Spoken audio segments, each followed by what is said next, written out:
નમસ્તે દોસ્તો, સ્વાગત છે તમારું મારા કિચનમાં। આજે આપણે બનાવીશું રવામાંથી યુનિક અને પૌષ્ટિક નાસ્તો। અહીંયા ગરમ પાણી લીધું છે, એમાં આપણે જીરું,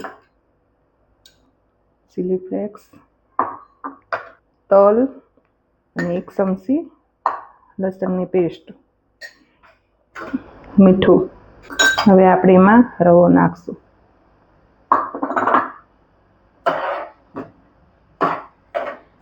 તેલ,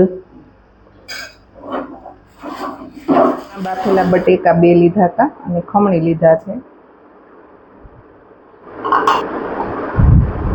હવે બધું મિક્સ કરી અને એકદમ સરસ એક ડો તૈયાર થઈ ગયો છે। આવી રીતે આપણે નાના નાના પીસ કરી લેવાના છે।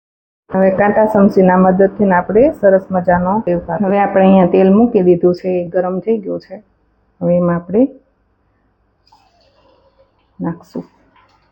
ધીમા ગેસે એકદમ ગોલ્ડન બ્રાઉન થાય ત્યાં સુધી આપણે સડવા દેશું।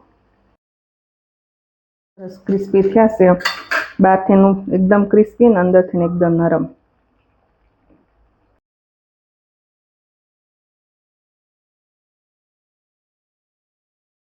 તમને મારી રેસીપી ગમી હોય તો મારી ચેનલને સબસ્ક્રાઈબ કરજો અને મારા પેજને ફોલો કરજો અને તમારા પરિવાર મિત્રો સાથે શેર કરજો।